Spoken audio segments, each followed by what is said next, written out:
Welcome to another episode of Cristo, putting the world right. And my word, have we been through some technical issues, not only over the last couple of days, but even over the last hour trying to set up this recording with the wonderful Ingrid Tarrant. Now, hello, Ingrid, by the way. You know, Ingrid, I have to tell you, so we didn't record this a couple of days ago because of my Wi-Fi being an Yeah. absolute nightmare.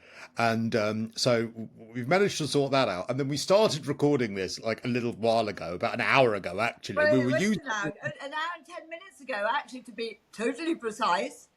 and we were using your computer, weren't you? And that Yeah. was just not good enough quality. So then we sort of abandoned that recording. And now I have had the guided tour of your house because I've seen every single room of your I house. You know. tried to find a new place. So I'm thrilled to see you've got the lovely Christmas tree behind you, Ingrid. Yes, almost finished decorating. The kids came over and we had the carols playing and they helped me put on the lights and the baubles. It's not quite finished, still a few more things to do. But it's getting Christmassy here. Do you know, and in the meantime, the last hour and 10 minutes, how many wines and spritzes have you had? Because I've had a couple of vodka shots Yes. already. Should we have one Could we? more? Yeah, go on. I've got my wine here. It's in my little stubby Mediterranean glass, which I like to drink out of. Mm. I'm sure that's bigger than a normal wine glass. Well, I have ice in it to kind of like try and make it more healthy, Oh actually. So I've got yes. some ice because I like a bit of ice in white wine, which I know is very, very common, but I do. No, So, but if you add uh, the sparkling water, don't you? well, I That's mean, the normal spritzer. this is the amount of sparkling water I add. Okay, so this is the wine, and oh, spritzer. Oh, There we go. simple. I just And show the that bottle. makes you feel really good, doesn't it, Cristo? It becomes a vitamin and fruit based health drink. That's how I see it. So lots we're going to be talking about over the course of the next hour, including the farmers' protest, reform leading the Conservatives in the polls, and what Nick Candy is up to when it comes to reform. We're going Mm. to talk about first cousin marriages. We're going to talk about Peppa Pig being sexist. We're going to talk about bins because you know I'm obsessed with my bins. I know, Uh, I can't wait to get to that topic. And we might talk about your ex as well, because your ex, Chris Tarrant, has been in the news this week. Did you know that? No, I didn't. What's he been in the Yes. news for? Well, apparently, I mean, we should probably talk about this when we've had a couple more drinks. Well, let's have another sip first All before right, we let's talk have about. another sip. I have to knock mine back. I'm so sorry. Mine's vodka. All right. That coughed. I got pour another one then, so that we can be ready for when we talk about him. All right then. But yeah, I might need to have a few when we talk about him. Are you do you? Because how long have you been? You're divorced now, aren't you? You're fully Oh divorced. yes, been How long has divorced. it been? Been divorced for I don't know.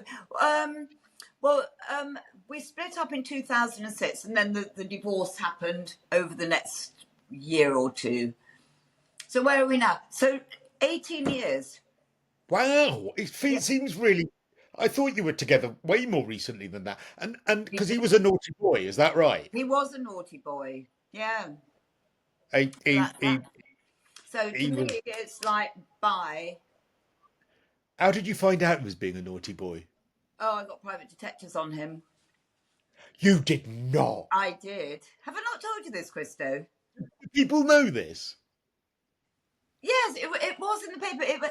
There was a guy actually that was a private detective, not the one that I hired, and he was writing a book about, in the past, I think it was kind of like, fairly boring private detective work and how, a few people were um, using them for spying on sort of husbands, wives, whatever. And he said that the best thing that happened was when it was in the paper that I had hired a private detective because it was like wallop, his business took off. So great. Well, that's good. You And should. a lot of women hadn't thought of that, and they started to do that. Men as well, but more women than Yeah. men.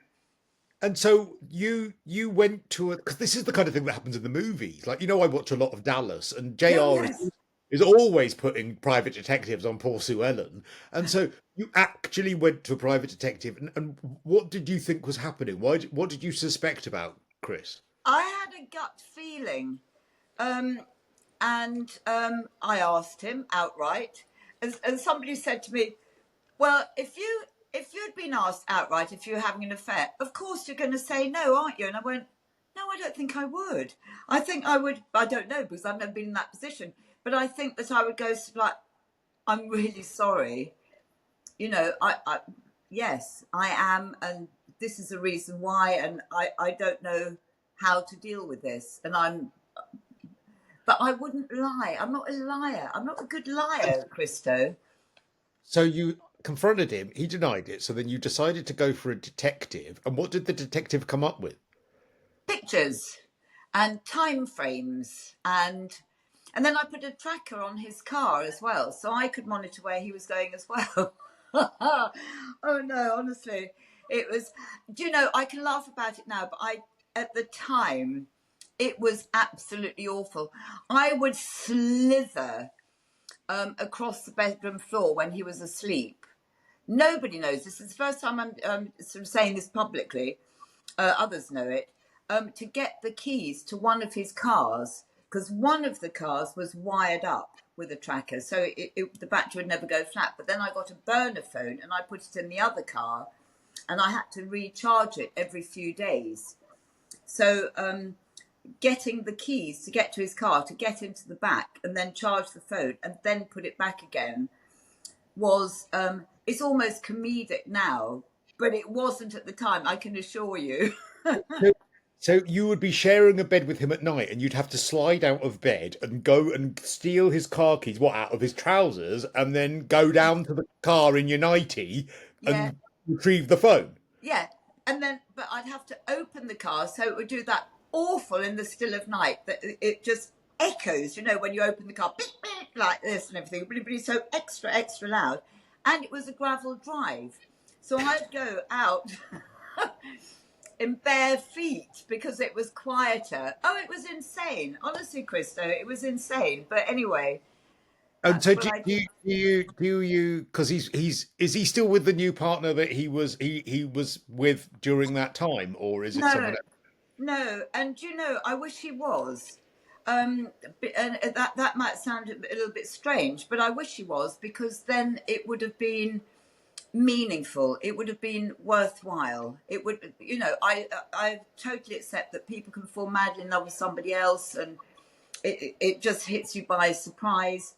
Um, but the fact that it was, um, he called the relationship or her insignificant. Well, I can tell you that where the CANT part of the insignificant was, I changed one of the vowels to something else, and Well, and phonetically, it sounds quite similar to what I think you want to say, insignificant. yes, yes, yes, exactly. And I just thought that is really such a shame because it makes everything, it cheapens everything, and it And devalues not just us as a family, but that he would throw it all away for something that was insignificant. well, apparently, it was revealed this week that he's decided to retire from television after 50 years, saying, I don't need the money.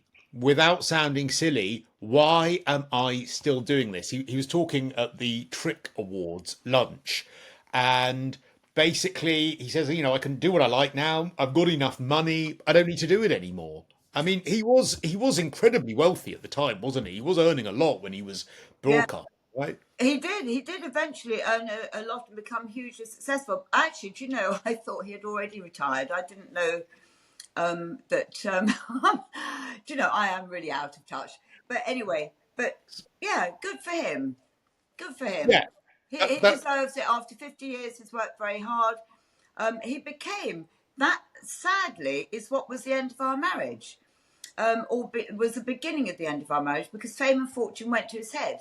Because when I met him, he didn't have two pennies to rub together, and I was, loaning him money here, there, and everywhere, and he lived with me, and it was in a ready-made house. He didn't have the financial abilities to have all that at the time, and that was fine. And he was a super lovely guy. but Um, does that make you a little bit understandably?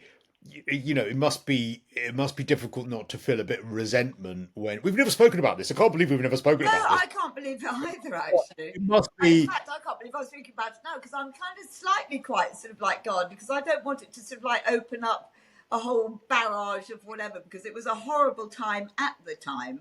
But I hope Yeah, that I sort remember how of, big it was at the time as well. But I guess that you hear stories, don't you, of not just male celebrities, but celebrities that don't have two pennies to rub together when they meet someone.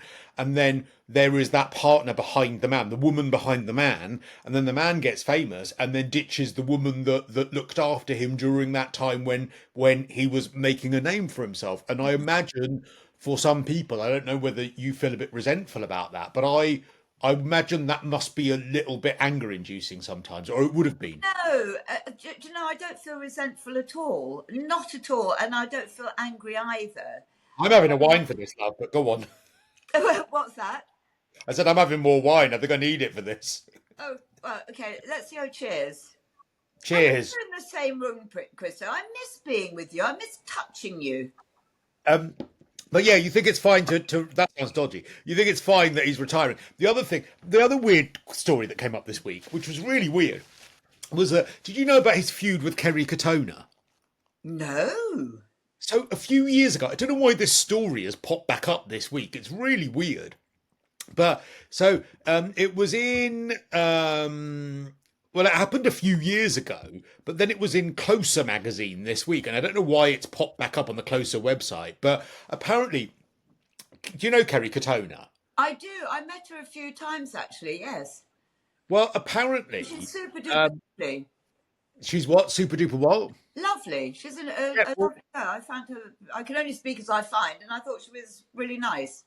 well, apparently he met her, and she went up to him and said hello, because he was a bit of an idol of hers, and he said to my face, she writes, he didn't like her, and that she was gobby, loud, rude, and brassy, and that also that he What's is wrong with that?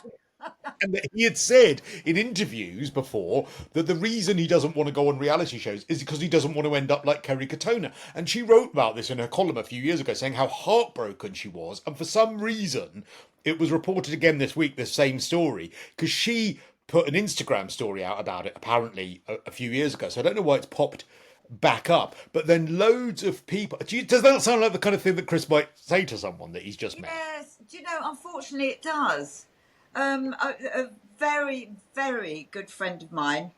Um, he told her to f off and die once, and he said that he meant it as a joke, and she didn't take it as a joke, and it was terrible, and it was, you know, just go away, stop it. She wanted me to dance with her. I danced with her. He didn't want to dance. You know, one of those like things you get. It's like dancing around your handbag, and anyway, it was one of those things, and it Was really, she, really hurt. And he said he was she didn't someone, mean it that way, and it was misunderstood, and it was received not the way that it was delivered, type of thing. But well, I um, don't know how you can deliver F off and die without it being. I know. But the Was, thing is, was that she she, someone? Was she someone that we would know? yes. Oh, who is it? No, I'm not saying. Oh, go on. Who is it? Tell us. No, I don't think I should. Oh, go on. Oh, Have another vodka. I need to do my should I Due should diligence. I check. Um, You. I don't know what to say to this. Oh, I'm having a Libran moment now. You know, the You're, Libra, the scales you're are a bit being. undecided. Apparently, If in doubt, don't. I mean, I am doubting whether I should or not, and my thing is, if in doubt, don't. So I won't for now. I might change my mind. let me just say the reason that I'm talking about it is because apparently loads of comments then came up. So Kerry Katona posted this on Instagram, and then loads of people's comments came up saying, "Well, actually," and these were people like that were shop assistants and waiters and waitresses who said, "Well, actually, I served him in a shop years ago, and he was vile." And someone else said, "Well, actually, I served him as a waiter, and he was absolutely awful." So was he a bit prickly when he used to meet people out and about? Yes. I suppose you could say yes, prickly. Um, Having said that, that is exactly what I'm saying. He thought, I think sometimes, that he was being funny, and he would say that his intent was one way, but it was received in a different way. Were you ever out That's, with him where that happened, where you were in a restaurant or in a bar or something, and he was like, and you yeah. like what, like when? Well, I mean, there were several occasions, and I would sort of like sense this is really inappropriate. I wouldn't have done that. I don't think they get what you're sort of saying. I don't think that they get that you think that it's funny to say that, because it's, to me, that's negative sense What, of what humour. would he say? What? What would he say?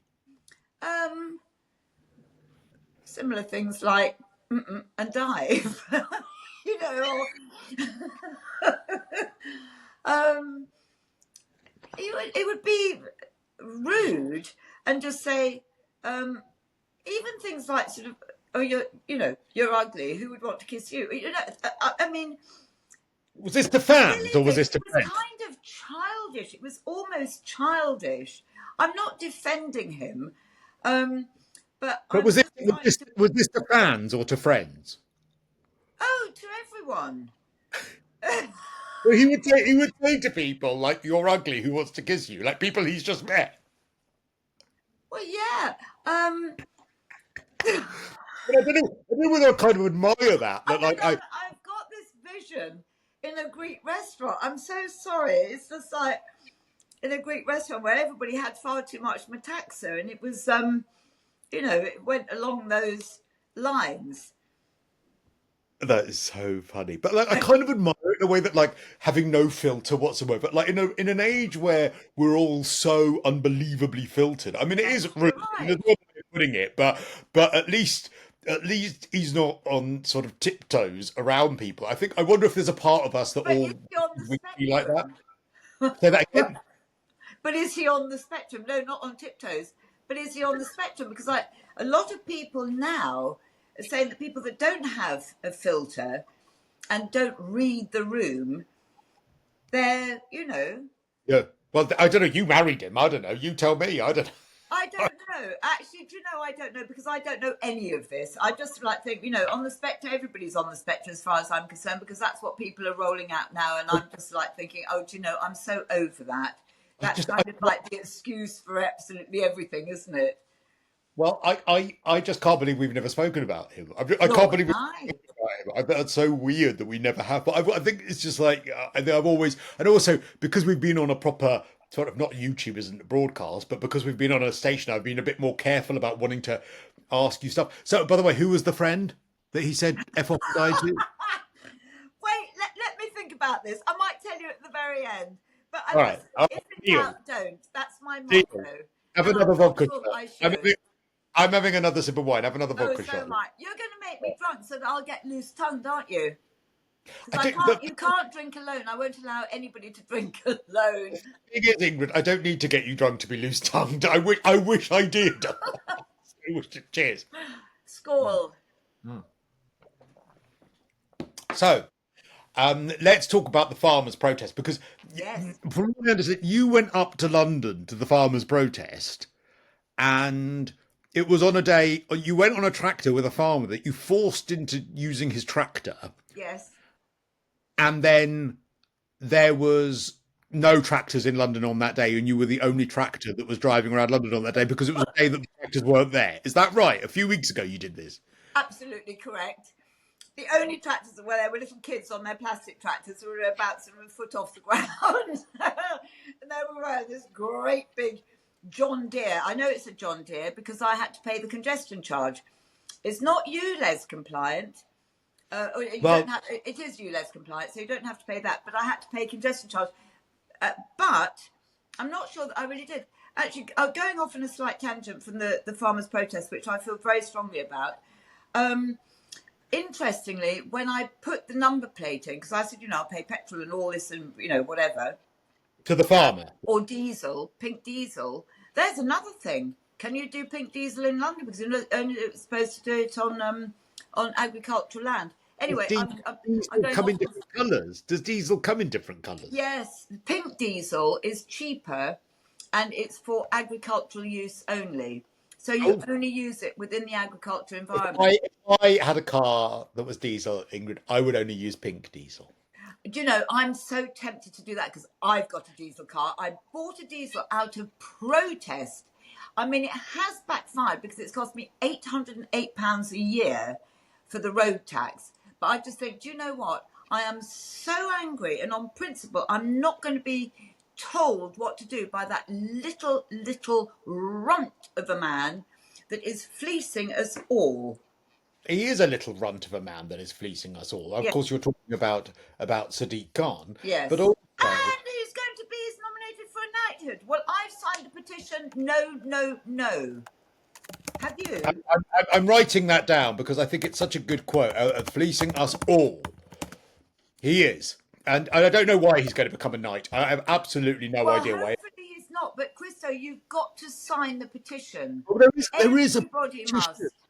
Sadiq Khan knighthood. I'm looking this up now because there is a petition, 178,000 signatures as of 2 days ago, and apparently he says that he's laughing it off. He burst out laughing after someone asked him about it.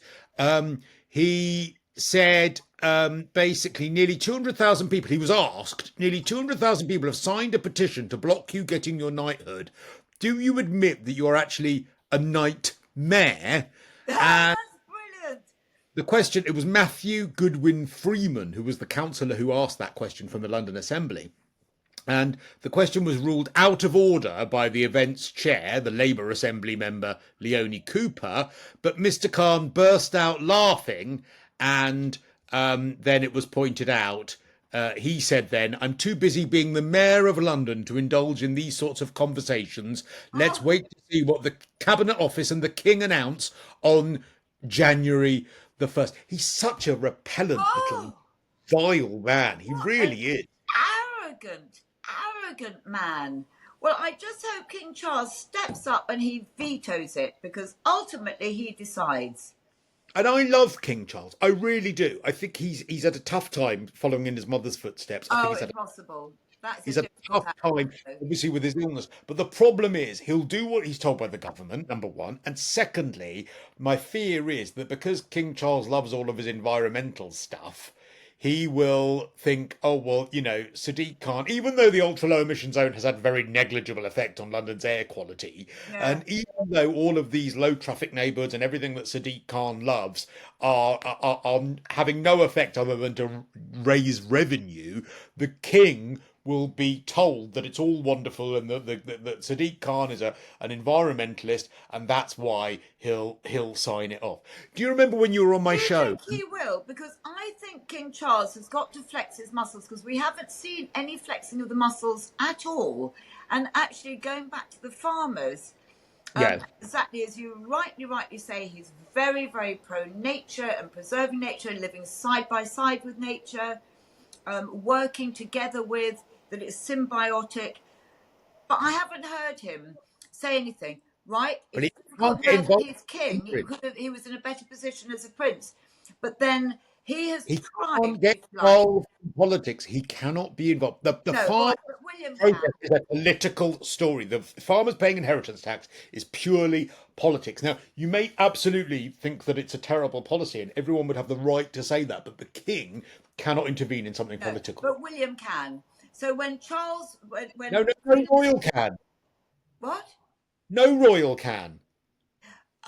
They can, because when Queen Elizabeth was queen and Charles was king in waiting, he had much more freedom. He could express his opinions, and he did.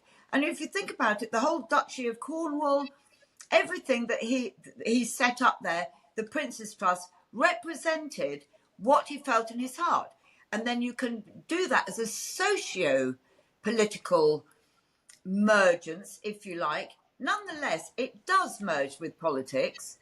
So William now could actually just say a little bit. I think that. I think there's ways I to get don't think that across. William or Charles, King Charles or Prince William can in any way, shape or form intervene on the subject. I mean, they could maybe say something a little bit more round the houses that we should respect and value our farmers. He could say something like that, and the media would then therefore pick up on it and go, well, okay, he's showing support to farmers. I think if I was going to be canny and I was one of them, I would consider doing that. But he couldn't possibly intervene on whether farmers should pay inheritance tax. And what I don't understand about this inheritance tax story, and obviously the big protests we've seen over the last couple of weeks, is why can't they just pay inheritance tax if they choose to sell the farm? Why? That's a good point, Cristo. I absolutely agree. Um, because in the meantime, they are all custodians, and what they've paid for their farms and their little farmhouses in the past 5 generations ago, maybe six, maybe seven, even three generations ago, the farmhouse would have been a few £100. The cost of the per acre per field would have been a few hundred. With inflation, etc., everything has gone up. I know that my father was looking at buying a row of houses for £100 back in the 60s, and now they're worth over £1 million. So this is inflation. Inflation talks. So that aside, but I do think that there are situations, and I hope it is the exception, and I think it probably is, because children brought up in a farming community, that's their life, and so they therefore tend to, it goes from generation to generation. But if for any reason the next generation cannot or don't want to continue the farming legacy of their forefathers, and they decide to sell, let's say 5 or 10 years later, then having given it a try, or they're just capitalizing as like, great, mum and dad are dead now, we're going to sell the farm, all the land, we're going to give it Yeah, to, then you pay inheritance tax. then you should pay And you should pay capital it gain. actually at Then I 40%. agree. Then you pay normal. I mean, I hate inheritance tax. I loathe inheritance tax, And but it's I wrong. It's understand. tax on tax. I agree. But if you were going to have inheritance tax on farms, you'd have it in that instance. You sell the farm within 5 years, you pay the inheritance tax. If you Yes, don't, and you plan on working the farm, you don't pay inheritance tax. exactly. I'm exactly What what with that, what and that about makes sense. what about what the Labour tax advocate, which is Dan Needle, and he has said that actually there should be a £20 million threshold. So you don't pay unless your farm is worth £20 million or above, and that way you sort of you target the really wealthy landowners, but those who have farms worth many millions but actually are not cash rich don't get fleeced by No, that. Would that I be a compromise or disagree. not? No, I totally disagree. It's the Right. principle. It's not the monetary value. It's the principle. The principle should apply right across the board. It doesn't matter Even if you how have a much farm it's worth. worth a It's hundred worthless million to the person pounds, that's the custodian. but even if you have a farm worth £100 million, you shouldn't pay any inheritance tax. No, you shouldn't, because that is something that your forefathers have have developed, and they've made a huge business of it. Don't forget that the bigger the farm, it doesn't matter how it's broken up, but anyway, the bigger the farm, the bigger the land that we have, it feeds us. So if one person is feeding more of us than the neighbouring farm that's only got 100 acres or 1,000 acres, so what? It doesn't matter. The Okay. point is, I, it's I, the I principle, get it. not the point. I get it. My big fear, and I've said this on previous episodes of this, when it comes to the rental market, when it comes to this story, when it comes to many stories, is that this is actually a way of facilitating big corporate entities like BlackRock and others to buy up those farms. And whether the conspiracy theorist in me says that actually this the way they're hammering landlords, the way they're hammering farmers, the way they're hammering the middle classes is this actually a way in which really you'll end up with actually this sort of elite class of massively wealthy big business and a subservient class of very very low paid people on benefits, and it's those two classes, and the middle are being squeezed out of their wealth by these two sides, the working class that vote Labour, working class what is the working class, but you know what I mean. The benefits Yes, I class mean, will, yeah. will benefit, Traditional and labour. you've got the very, very massive corporate class, and the middle is being squeezed out. Exactly. Well, the minute you mention BlackRock, I just shiver, and that is what this is all about. They have the money to do that, so they are squeezing these people. They want to squeeze these people out of business. They want to take over the land. They want to put solar panels on them. They want to put wind farms on them, But and they want us to all eat bugs. They want is to get it rid of the is cows. it a conspiracy? What's that? Is it a conspiracy? No, I don't think it's a conspiracy at all. I think it is an absolute theory that carries a lot of weight. You know, I'm being accused of being a conspiracy theorist, and so are you, no doubt. Everything points to it. If you look at the way that sort of the big BlackRock is behind most big things, and it's the little people that get sucked up. They come in, not necessarily BlackRock, but other people that are just as huge and have the same kind of backing. They'll take over the little businesses and then they'll control them. It's like with Boots the chemist. Started up in Nottingham, small, grew and everything, and now it's been taken over by the Americans.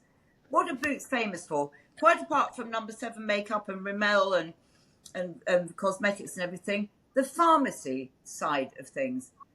Honestly, it's insidious, but it's creeping in. Almost like a. So you do think it's a conspiracy then? You do like I Yes, don't. I absolutely do. But it goes beyond the conspiracy because it's becoming a reality. So it goes. It's like a corporate conspiracy. Yes, absolutely, and we've seen And it. I'm just looking up. I'm just looking up. Hang on, because I'm just looking up, and it's right. I mean, I looked this up last week, and BlackRock are buying up a load of rental homes, for instance, and building a load of rental homes. And we spoke about this last week when I was talking to Emily Carver, and look back at that episode and subscribe if you want to. But it's you know, and who are the landlords being squeezed out for that to happen? It's the middle class landlords. It's the small landlords. Absolutely. So, so, you know, is it a conspiracy or is it just opportunism from big business? I don't know. Genuinely, I don't know. But Oh, what I really, it's the Cristo. It's the game plan. You will own nothing and be happy, and that's what they're doing. Gradually, taking away everything that you own and value, so that they can take over, and then you will be owned by the state so, globally.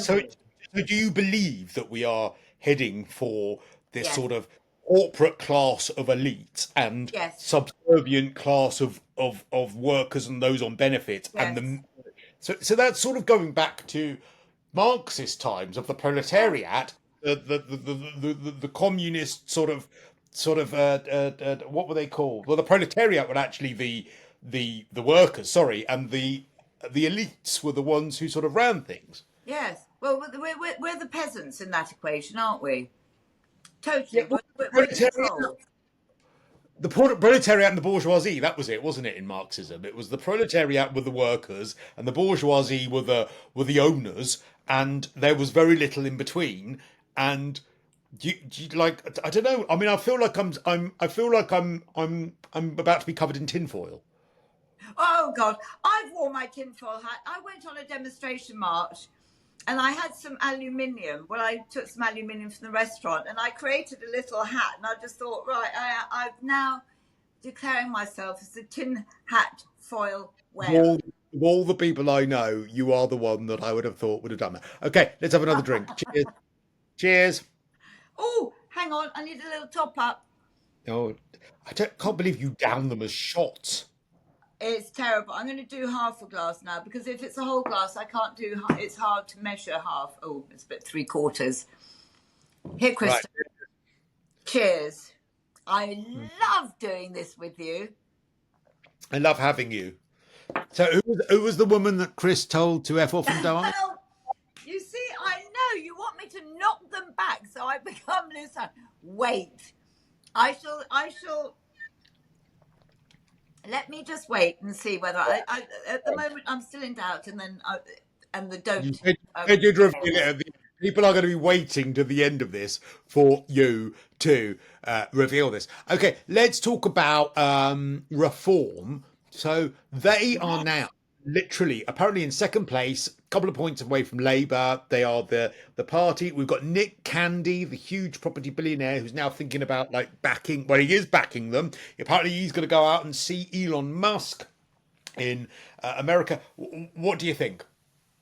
I think it's absolutely fantastic because Reform have such a strong voice. They, I follow and believe in a lot of what they say. There's a lot of things that they haven't said, and I would like to hear what they have to say about the raising the money, about the taxes, about the NHS, etc., etc., etc. But you know, in a funny way, I'm slightly happy that they're focusing on immigration because immigration is an awful lot to do with the financial problems that we have because it's trickle down. But you know, last week they overtook Labour. Well, I think one It was poll. Conservatives became first, then Reform, Oh, all right. and Labour third. So there have been a few polls. I mean, I'm looking at the one that was reported in City AM. It put it 1 point ahead of the Labour Party. You're right, and Kemi Badenoch's Conservatives were higher than both at 26%. So it was the Yes, Conservatives that were ahead. Labour were down to third. 23%. I the problem is that I find so frustrating about this debate. It's not immigrants that people are angry at. Like, for instance, I see a personal trainer now. You might find that difficult to believe, but I do. I, I think that's great. Thank you. Oh yeah, yeah, you are being reserved now. But I do, and he's Bulgarian, and I get on with him like a house on fire. I was down boxing the other day actually, and I met this guy in the gym called Michael, who was Eritrean. Boxing, you were. I love my boxing, and he was Eritrean though, and for instance, my brother married to someone who's Lithuanian. Everyone whom I know knows someone from another country. I mean, my goodness, my dad came here from Greece. Everyone knows someone My from another. mother's father came from abroad. Exactly. Everyone knows someone who is from another country that has settled here, whom they get on with. It's their neighbour, it's their friend. But what's interesting is that when you talk about immigration policy, everyone suggests that the people you're targeting are the immigrants. It's not the immigrants, it's It's the government. illegal ones. It's illegal ones. That's one Yes. thing. Illegal ones make up a very, very tiny amount of actually the people that come here. And it's important that they're spoken about. But actually, what people are talking about is immigration policy. And the people that people are angry with is the government. It's not immigrants. I'm not angry with my Bulgarian trainer for coming here. I'm not angry with my Eritrean friend that I met in the boxing gym. I'm not angry with my sister-in-law who's Lithuanian. I get it. I get why you'd come here. But the policies that allowed so many people to come here are the things that people are angry about. And what annoys me about this debate is how it becomes personal. You are worried about the number of people here versus the infrastructure we have. You must hate immigrants. No, I don't, No. because actually that Bulgarian who's come here is being failed by the infrastructure. My Lithuanian sister-in-law is being failed by the infrastructure. It's not them I'm angry with, it's the governments that have failed us successively by not having policies that would have meant that the number of people coming here are being limited versus the infrastructure we have. Cristo, can I just rewind a little bit? So you Yeah. said that your boxing bloke and your sister-in-law, they'd been failed. But how had they been failed? Because they're Because here. they are also coming here under the illusion that we have infrastructure that will support them, whereas they can't get a doctor's appointment. They can't get their children into school either. Can't So, they?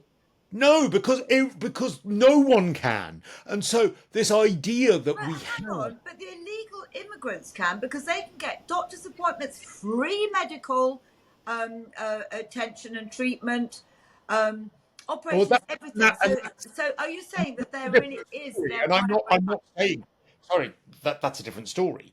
That you're right. The illegal problem is massive, but the illegal problem is nowhere near. The illegal problem probably makes up about 3% of the immigration that we've had. But in the last year where 1 million people net have come here, the number of illegals out of them is probably about 30,000. It's a minute number in You comparison to. don't know that, Cristo, because and I will challenge you on that, because you say that, but the Home Office are rubber stamping so many too quickly without really checking Well, who then they they're, are, their they're no background, longer, where they really come from, then and they're no longer also if illegal. they have any criminal records. And we don't know that. It's only when Well, then, somebody commits a crime, like the rapist and the murderer last year, earlier this year, or whatever, and it was like, oh, they had the same thing. They escaped their own country. I can't remember where they're coming then from. again, that is. I mean, that is dreadful. And you're right. Maybe we should be But that's sceptical. not just in isolation. That seems to be quite quite common. I It's am not saying, frightening. Ingrid, I am not saying we shouldn't be skeptical of the figures. You're absolutely right to have some skepticism. But what I am saying is that I feel like, and I get it, illegal immigration is absolutely a problem and we should talk about it.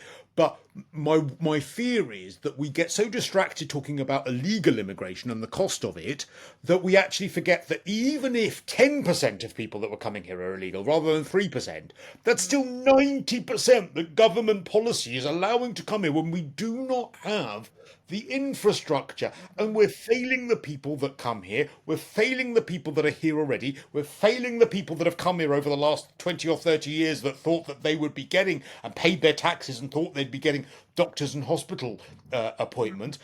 This Eritrean guy I met in the gym this week, this he was obviously he was non-white, he was Eritrean, and where he said to me, he's got his own channel, and I haven't looked it up yet, but he was on TikTok and stuff, and he was saying that he's so sick to death of his racial identity being used to as an excuse for people failing and for all these sorts of things. He's like, what? Why do I have to say that I hate wokery? Because he says you can't say it because you're white. I can because I'm sick of it. He says I'm so sick of any time there is something that goes wrong, no one can mention that a black person might have done it. I'm so sick of every time that there is a crime committed, you can't mention someone's race. And he said that, and I said to him, "You can say that." I would find it. I'd have to be very much more careful when I say that. And he's right. And what was interesting to me is that he feels failed. He's been here years. He's been here 30 years, but he feels failed by the system. Now, I'm not annoyed with him. I'm not annoyed with him for coming here. I'm not annoyed with him for making his life here. But what's interesting is that he's come here and he's annoyed with the authorities for not, for still allowing an infrastructure to increase. Sorry, a population to increase without the infrastructure to support it and the narratives that go around that. Okay, so he's been here 30 years. Yeah. If it had been sort of like, 30 months, but 30 years he's been here and he feels the infrastructure has failed him, that's kind of worrying. But why did he come here? Because is he a failed person in his own country? I can't remember what was happening 30 years ago in Yeah, Eritrea. is Um, not a. I don't know a lot about the history of Eritrea, I but think we've got to look really closely at these people because I'm excluding your bots are Eritrean, but it raises questions here that they're escaping an area or a lifestyle, forget what the country is, a lifestyle that doesn't suit them because it's hard work or they're not succeeding. And they come war. here and they think that they expect something better than it is because they think the streets are paved with gold. And then they discover that they're not. And then they're disappointed. And then it's like, and then attacking us for failing them because their belief was that The they point, would succeed in this country on the streets lined with gold. I think point we've got to be making, terribly careful because people come here and but the they're point, bitter because they the point I'm fail. making, but the point I'm making, Ingrid, is that actually us, everyone, has been failed by policies that have allowed more people to come here. So there's no point in having a go at the Eritrean. The person you should have a go at is the successive governments that have allowed it to happen. At some point, all sorts of people, there should have been a cap on people coming here. Yes, So those who are here already, so I don't know, if he's been here 30 years, maybe 5 or 10 years after he first got here, when we needed people, you say, right, well, actually, we've got to limit it now.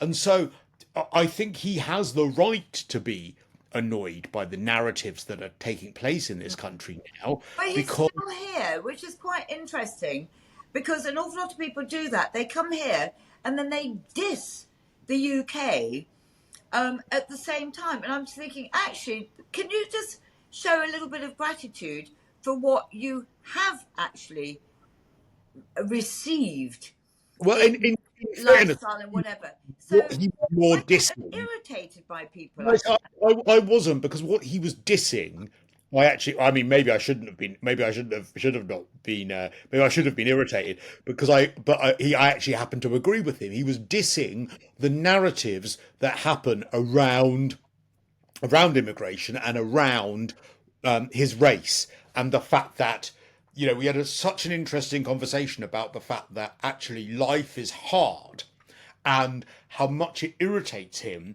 that that when a he gave the example that he wasn't a tall guy. He was like probably like 5'6", 5'7", and he was saying that he was getting his security badge, his doorman badge, his security badge, and he was saying that it annoys him so much, this idea that he should get the job over a 6'4" white person because he's black and Yeah, everything. And he was saying, and I should be able to prosper on merit. I shouldn't be able, shouldn't exactly. prosper That's interesting. being That's exactly handed it. right. And so it wasn't just the narrative about immigration. I mean, I kind of conflated the two by bringing it up. What he was angry about was the narratives that seemed to come in about all sorts, about racial identity, about failure. And I was saying, look, there have been so many things in my life I've not got, maybe because I'm gay. There are many jobs I've not got, many broadcast jobs I've not got, many jobs I've lost because I'm too gay in the eyes of bosses. And you know what? It's terrible and it's annoying and it shouldn't happen, but also I don't want that to be my crutch to lean on every time I fail. No. And he said exactly the same thing. He was like, sometimes I'm just not good enough. Sometimes I'm not going to get a job. Sometimes I'm not right for the job. I shouldn't get that job over a 6'4" white man who has been in security for the last 20 years because I'm black. And I respected that view so much I because agree. I do. it, and that was sort of what I was saying about people being failed, not only I by see. immigration, but the narratives around it. And it was the narratives he was talking about. I get it now. I absolutely agree. It's patronising, isn't it? And they will never feel good about themselves because they will wonder. So somebody who actually does attain the job that they go for on merit, that happens to be of a coloured ethnic minority, may always wonder if it was only because it ticks that box. Yeah, And yet they were exactly. absolutely so completely right for the job. Isn't that awful that we have that?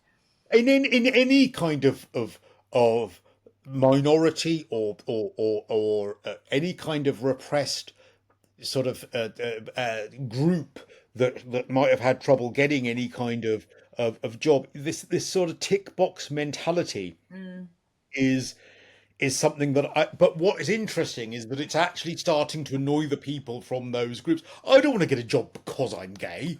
Do you know what I no, mean?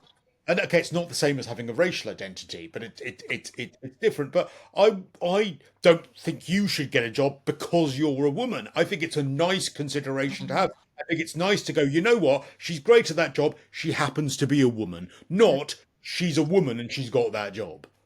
do you know, I often think, it's like the voice. You don't see the person behind the voice. You don't know if they're fat, thin, black, white, Asian, Chinese, blonde, dark haired, a dwarf, or whatever. That's what I like. They are judged on their voice alone, and it's only with the reveal. And then you just like think, if the reveal was first, would it make or influence a decision? Sadly, I think it would. And I I think love now I we've got to be so anonymous. I don't think we should be asked for this is gender, why colour, I I love religion. blind CVs. I love blind CVs, because I Mm. think that you shouldn't have your name on a CV. I think that's actually a really good idea because it should completely be on merit. And actually, a lot of people who are angry about all of this, and a lot of people who want to see ethnic minorities prosper, actually agree on that. A lot of people who are from ethnic minorities or different sexual orientations, they actually agree that blind CVs are great because they think it'll combat racism. I think it'll combat positive discrimination as well. So I think that that's a really good thing. Okay, now we're running out of time. And Yes. so pick carefully. So I'm going to ask you for a sentence on this one. Okay. First cousin marriage, yes or no? No. Why?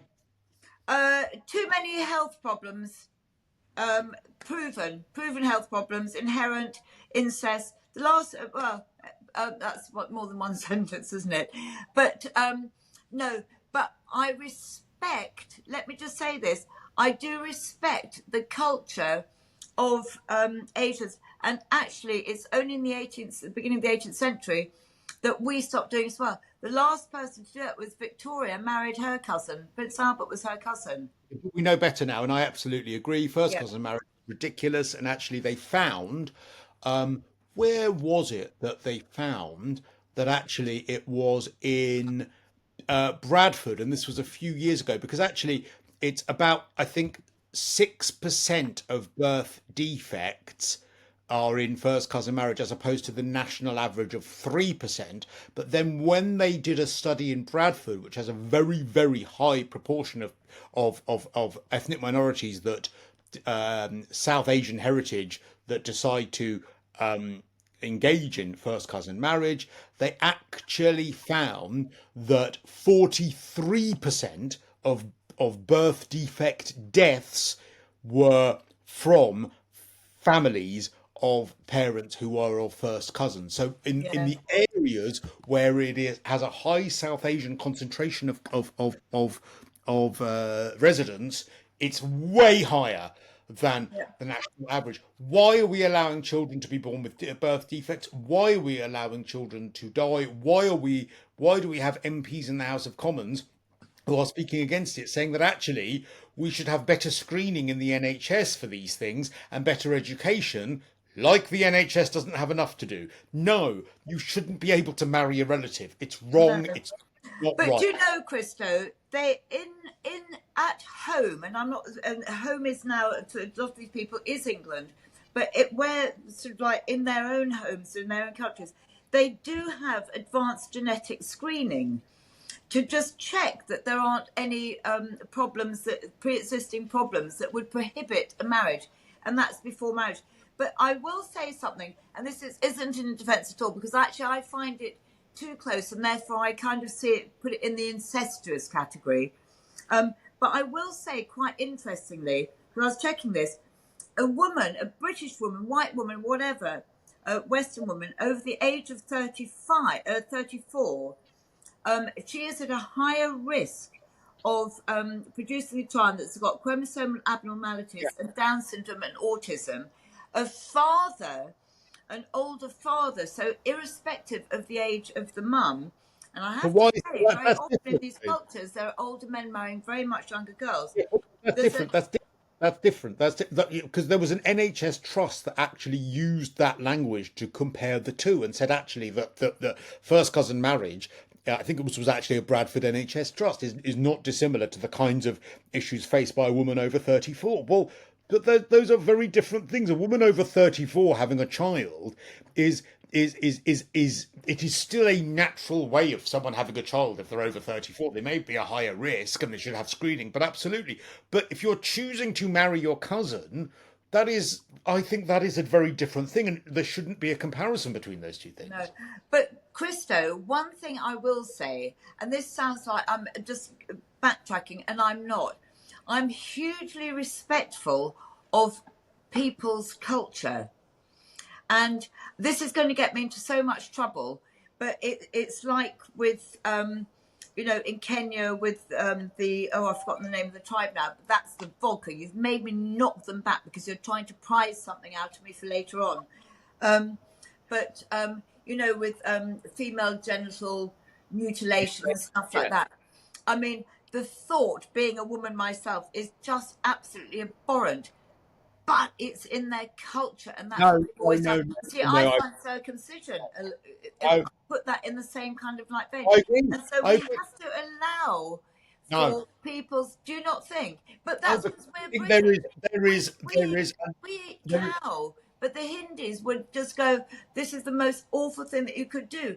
there is You eat a beef. line between what is a human right and what is a cultural, what is respectful culturally. And to me, if you are cutting someone's body through circumcision or through female genital circumcision, then that is a line of human rights being abused. If you are bringing children into the world knowingly through a genetic mutation of two relatives marrying, those the human rights abuses of over usurp any cultural respect that you might have. There are many cultural practices we might have respect for, but I think that there are some where basic human rights usurp that cultural respect. That is my opinion.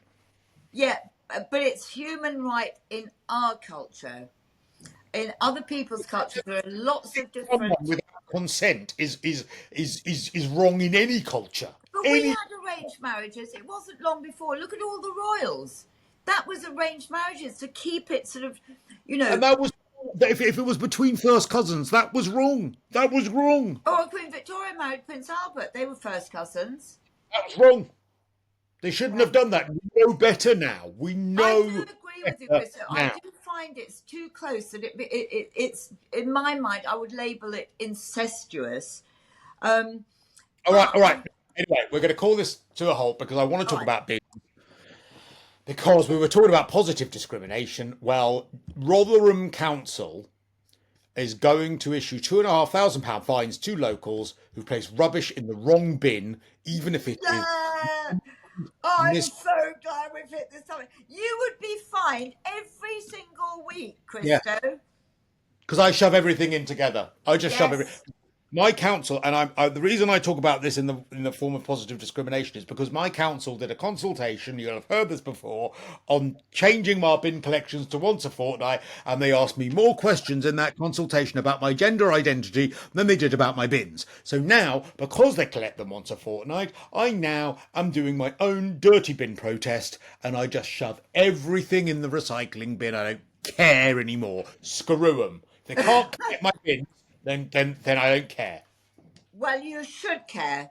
But you should rise above that whole sort of thing of those stupid questionnaires, because somewhere along the line, Oxford University or some university will come out with statistics to say more gay people are prone to not recycling responsibly. It'll be one of those stupid things. It'll be part and parcel of it. And you don't want to be rifling through the rubbish of gay people. I tell you that for nothing. There'll be all sorts in there. Oh, all sorts. You know, empty lube bottles and the odd dildo. You know, it'd be terrible. It'd be dreadful. I know you. I think, yeah, but this is the thing. Actually, do you know? But I am such a recycling nut. But I grew up with that deal You're where being conned. everything was Well, recycled. You have no idea that I'm actually obsessive. I'm you're being borderline. conned. You're being What? conned. You're being conned. It's all that's coming. It all ends up in bloody landfill. It all ends up in landfill. Do you think they really care? Do you think that honestly they are separating that rubbish really nicely? It all ends up on a blooming barge on the way to some God knows godforsaken place in Turkey. You know what I Well, mean? I don't know. I need more evidence of that. I need actually. I need complete It's proof of all. that. This is Because you green. look at all these places where they've reclaimed land, like Qatar was built on. They built that on. They increased their land mass on recyclables and stuff like that, or landfill actually, which was it was landfill, which it was absolutely brilliant. So no, I want absolute evidence. I want proof. I want to go to a recycling plant. You and I should go together. You know, Christo. We really Right. should. It would be Rather an eye opener because then our arguments might be settled there. I tell you something. If I found a council worker rifling through my blooming bins, they would be the last thing they'd end up in that recycling bin. I tell you. Right. Listen. I'm afraid, alas, we don't get a chance to talk about Peppa Pig being sexist. Maybe we'll Oh, do that that's another. such a shame. We'll do that another time, Ingrid. But we'll have one last drink. Go on, do one last shot. I'll have one last sip of wine. Go on. Okay, come on then. but because our hour is sadly up, it really is. But do like and subscribe at Cristo_radio for this week. And another cheers. Go on. Cheers, Cristo. And finally, Ingrid, I will hand to you. Who was the female famous friend that Chris Tarrant told to F off and die? I've decided in the meantime I'm not going to tell you. Oh my God! I thought you decided. Do you know So what I'm going to do? yeah, I've decided to tell you. I Do you know say what I'm going to ask her if I can. I think that's the Oh, fairest way of doing it. give me the initials. Can you give me the initials? No, Oh, I won't. So, all right, fair enough. so, which means you've got to have me back anyway. But I'm All going right, to ask her. I think that's the most decent thing I can do is to ask her if I can name her. all right, all right. I don't know who the That's celebrity is. fair. That's fair. That is fair. I won't ask who the celebrity is again until I next have you on and I know that I can. But listen, do like and subscribe. You can subscribe below. You can click like, leave a comment as well. I do read the comments sometimes, and good, bad, and ugly. Oh, I should say hello to all of our viewers in Australia as well, because we have loads of people in Australia that like to watch. Whoa. Ingrid, it's been a pleasure. Thank you for joining us. Thank you, despite the technical problems. We'll be back next time for another Cristo putting the world right. Lots of love. Lots of love. Bye.